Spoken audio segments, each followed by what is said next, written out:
want to ask you a little biography first. You were born in San Francisco, I understand. Right.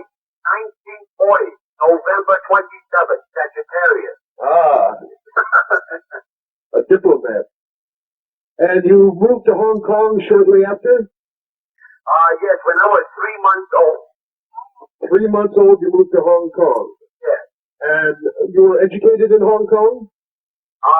Partly, when I was, up to around 18 years old, I moved back to the States, and I was attending the University of Washington, Seattle. I see. What was your major? Are you ready for it? Yes. Philosophy, man. Beautiful. I understand you were a child actor in Hong Kong. Yeah, I started acting when I was around 6 years old. What kind of things did you do? Well, mainly on the important things. They're very important to me. For instance, up to around when I was 18 years old, I did something like, a co-starring role. Other than that, it's kind of like, not that important. Were you in things with your father? Well, no, not really. My father was in the Chinese opera. A completely different thing, and I never did like that, Yeah. I rather like, to watch the Lone Ranger, I understand your father was fairly famous in the Chinese opera. He was. Is he still alive? Oh, he passed away in 1965. What was his name? Lee, L-E, and then H-O-I, C-H-U-N, no, wait a minute, C-H-U-N, that's right, Chuan. I see. How many languages do you speak? Well, Cantonese, yes, English, and a little bit of Mandarin. I see. And you make your films now in Chinese, I understand. In Mandarin, yes. In Mandarin, the name. Yes. I see. Was your mother in the theater too? No. No? No. What is your nationality? What do you feel your nationality is?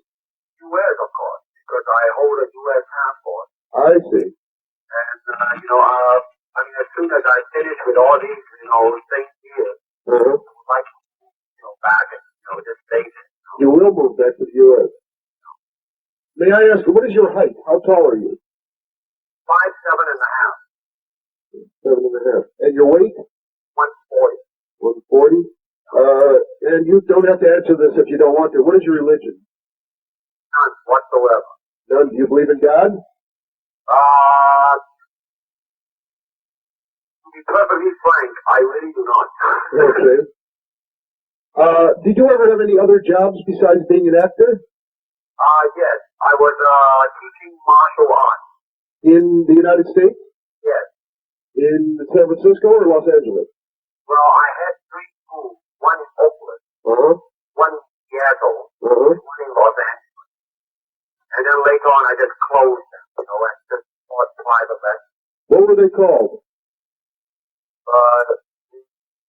My type of martial arts.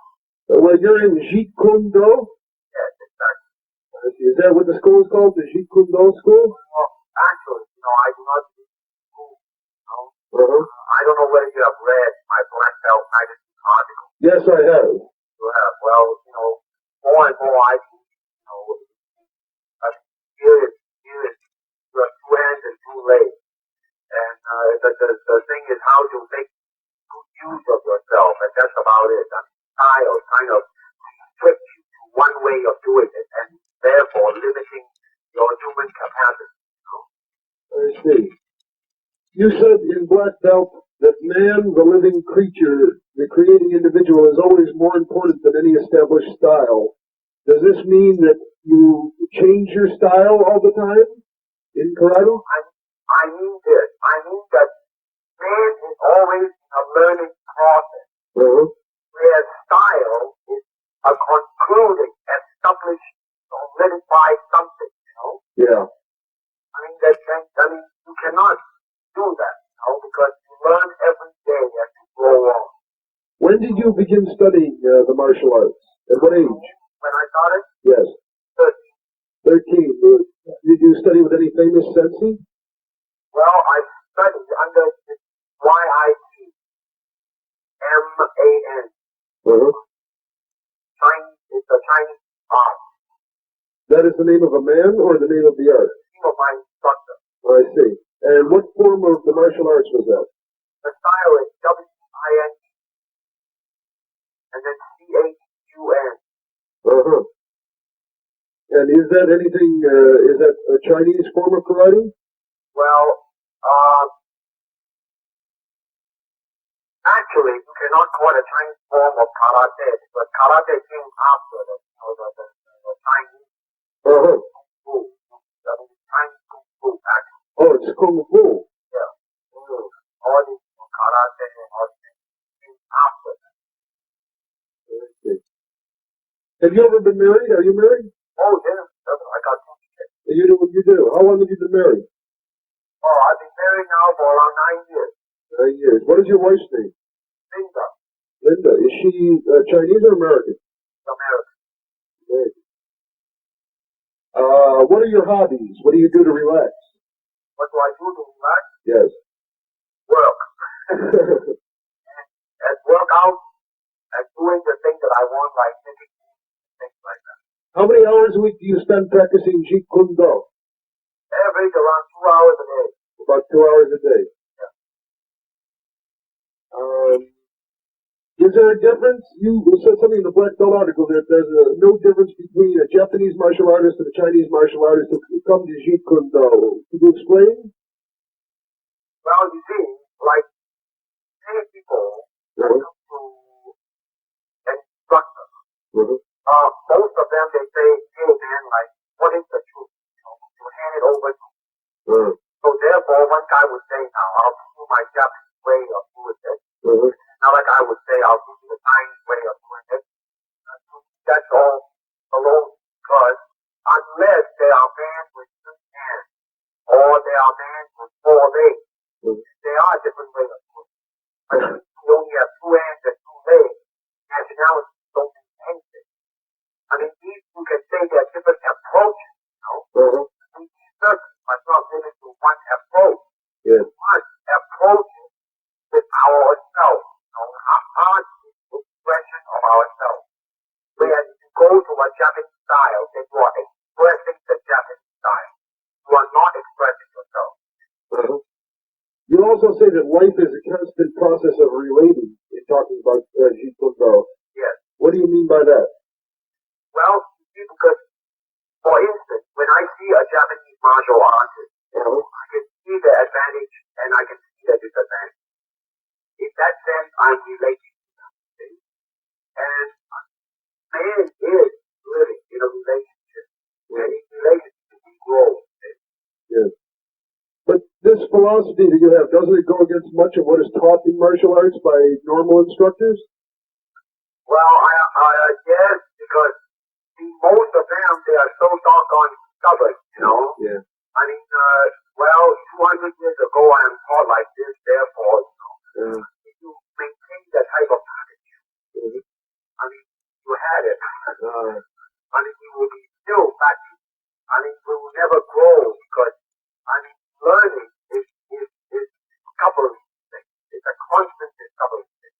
Whereas if we follow the old method, it is a continuous repetition of what is being handed down several hundred years. You said that at age 18 in 1940 you returned to the United States. You came back to where, Los Angeles? Where now? 1958, you came back to Los Angeles? 1959, I went to San Francisco. And then I went up to Seattle. Oh, that's right. Then you went to school. When did you become a professional actor? That's a very funny story. Because when I went back to the States, I didn't think, I said, you know, here I am at that time. I'm not prejudiced or anything, but realistic thinking. How many times these films is a Chinese required? Right. When it is required, it is always branded as the typical, you know, type, you know what I mean? Right. So I said, hell with it, you know. However, in 1964, the National Karate Tournament. I gave a demonstration. Uh-huh. And at that time, William Dozier, who was the Batman and, and saw it. So, signed me up, and I did the Green Hornet, and then I went on and, did that long streak. So how long did the Green Hornet series last? Lasted for one. That's all. The other was longer than that. Yep.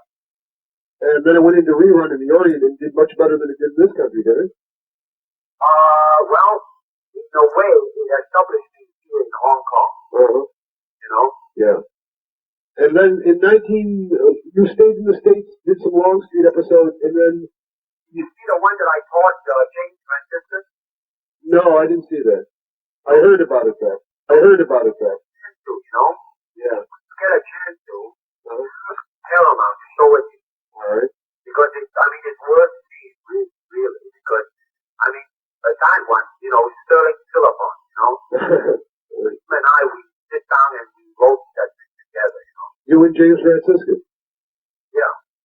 The first one, the name is called The Way of the Intercepting Fist. That's the name of the episode. Oh. Okay. They asked me, to go back, to do a television series. Uh-huh. Warner Brother, was committed, they were offering me $25,000 to hold me to do a television series. This was after Green Hornet. Do it, Uh-huh. Then I went back to Hong Kong 71 and did a movie called The Big Boss. Right. And the damn thing just broke the all-time record. Now, Big Boss was produced by Raymond Chow. Yes. And the director was Lo Wee. Yes. How much did the film cost to make, How much it cost to make that film? Yeah. Very cheap. What is very cheap? Around 500,000 Hong Kong, which is like less than 100,000 US. And how much did it make? It grows in Hong Kong alone. Around 500,000 US. Wow. Now, so it broke all-time record, and then, all the time before, Chinese flicks were kind of like, unrealistic and really, overacting and a lot of jumping around and, not, well, anyway, all in all, it's not real, you know what I mean? Uh-huh. So I came back and I introduced some new elements to it, like, when I kick, I really kick it, and all that, well... Isn't that dangerous? Let me say this. Ultimately, martial art is expression of oneself. Uh-huh. And in your films, do you express yourself? Huh? You express yourself in your film? Yeah. Honestly, and as much as I can, Uh-huh. I did that, and then it was a huge success. And then the second... Wait, before we leave Big Boss, where was Big Boss filmed? Was that filmed in Hong Kong, too? It was filmed in Bangkok. And so the next one came out, and it broke the first one by over a million. Now tell me, who was Lo Wee the director on Fist and Fury? Yes. And was Raymond Chow again the producer? Huh? Was Raymond Chow producer of Fist and Fury? Who produced Fist and Fury? Today, we're shooting today on location. Uh-huh. And it's called Enter the Dragon. Enter the Dragon. And it's going to be my company that is producing it, and I'm directing. Uh-huh. And before we leave Fist and Fury, how much did Fist and Fury cost to make? The Fury is around 800,000 in Hong Kong. Which would be, what is it? 100,000. Under 200,000 US. Uh-huh. And how much did that gross altogether? It grows close to $1 million US. 1 million. Hong Kong alone. Now, where else will it play besides Hong Kong? Well, Big Boss, the first one, Uh-huh. all-time record in Hong Kong and Singapore, Uh-huh. Thailand. Fist of Fury is doing the same right now in Singapore. And this one I'm doing now, it's not yet, TV, but I have every inch of confident that it's going to break the previous three. Now, Enter the Dragon is your new film, and you're producing this yourself. Chuck Norris, Chuck Norris. I know the name. Well, he is also in it. Uh-huh. He's on the location in Rome. What is the plot of Enter the Dragon? Well, it's really a simple plot of a country boy, going to a place where he cannot speak the language, but somehow he came out on top because he honestly and simply expressed himself by beating the hell out of him. And listen, say, I gotta go now because my lunch break is over, and we have to start shooting. My producer just say that I don't even have time to eat my lunch now. Answer me just a couple quick more. Will your films be dubbed into English? Well, let me say this, that Warner Brother might be co-producing a film with us, and I am planning to do some films strictly in English. And I really have a feeling that it's just a matter of time that it will reach the States. I see. The Italian script, like Clint Eastwood type of a thing. And in the article in Black Belt, it said that you had been challenged by a lot of people who wanted to make their reputation by beating Bruce Lee. Is that still true? Oh, every damn day. In fact, the one who challenged me became a movie actor himself. Who's that? Companies beginning to hire him, Of course, somebody, he was punched out by somebody after the film. They got into a fight. I mean, people challenge me, right? Right. They don't like it, so somebody else challenged the guy who challenged me. I mean, it's like that type of a thing. Do you enjoy being an actor? Yes, every inch of it, because it's my way of expressing myself. I mean, it's a phenomenal way, which is,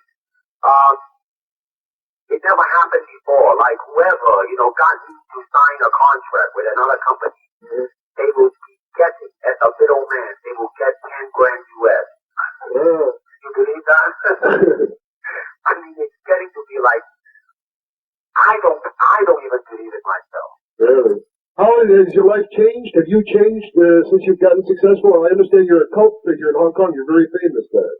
Well, it's changed in the sense that it's like I'm in jail. You know what I mean? Really? Like what? Like a monkey in the zoo. Looking at things like that. And they basically, I like simple life and I like to smoke a lot and all those things. But I cannot, as freely as I, could before because this interpretation comes in. All kinds of things. But it has changed me basically because I know that in my process of being born and going to die, something happened which is breaking some record. Which to me it doesn't mean anything. It's just something that happened. It didn't give me anything, that I'm proud or I'm better than I ever was. I'm just the same damn old shit. Your lifestyle in Hong Kong, do you have your own home or do you live in an apartment? No, I just bought a beautiful house. I have to say that thing, How big a house did you buy? Huh? How big is it a big house? Well, let's just say that it's very comfortable. How many rooms? Upstairs there's around 6. And downstairs? There's 3. How much did it cost? Well, let's not quote prices. Okay. One thing, in 1969 you had a highly publicized TV demonstration in Hong Kong. Had you already signed the contract to make the film? It was 1970. Yeah. I did, they dangle in the air 5 1 each board, and I sidekicked it and broke 4. Huh? Suspended in the air. When you return to the United States, will you live in Los Angeles? Or? No, right. And where did you live in Los Angeles last time you lived here? I beg your pardon. Did you live in Los Angeles last time you lived here? Wait, I couldn't hear you. Did you live in Los Angeles when you lived here before? Yeah, I stayed in Los Angeles since 1965. Let's see. Who was your agent when you were here? I really didn't have agents, in the sense that most of them is, through my teaching that I got my job. Oh, I see. Through your teaching. Yeah, I was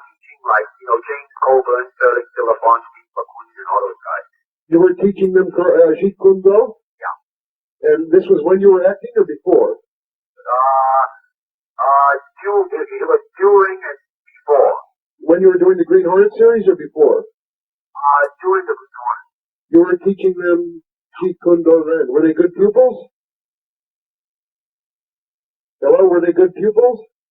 Well, yeah, they were all right. I mean, Let's see, do you still do that? Or now you're too busy? Oh, I'm cool because, I have to work every day. In fact, listen, I gotta make it. Okay, on this film you're working on, are you director? Producer is using, so kick the hell out of me right now. In Enter the Dragon, are you the director? Yes. And the actor star? I'm the actor, the producer, and the whole bit. Did you write it? Yes, I do. Are you a producer? Yes. And you star in it, I see. Yes. Okay, when will that be out? It will be out probably Chinese New Year. When is that? Hey, by the way, Yeah. how did you come to think of writing an article in Esquire? I mean, how? I wrote an article for another magazine about karate and heard about you, and then I mentioned to somebody at Esquire, and they liked the idea, so they said go ahead and talk to him. Hey, listen, when it is out, could you mail me one? Yes, for sure. Do you want me to send it to the Kowloon address? Yeah, send it to the Golden Harvest. Right, right. Is that the name of your production company? Is that your company, Golden Harvest? No, not that one. What is the name of your company? For now it will do, What is the name of your company? Concord. Concord, right. Hey, when will it be out? I hope probably in the fall. In the fall, huh? Yeah. Okay, man. Very good. Thank you for calling. Well, thank you very much. I'm gonna make it. Okay. Good luck and all that, okay? Thank you. Goodbye.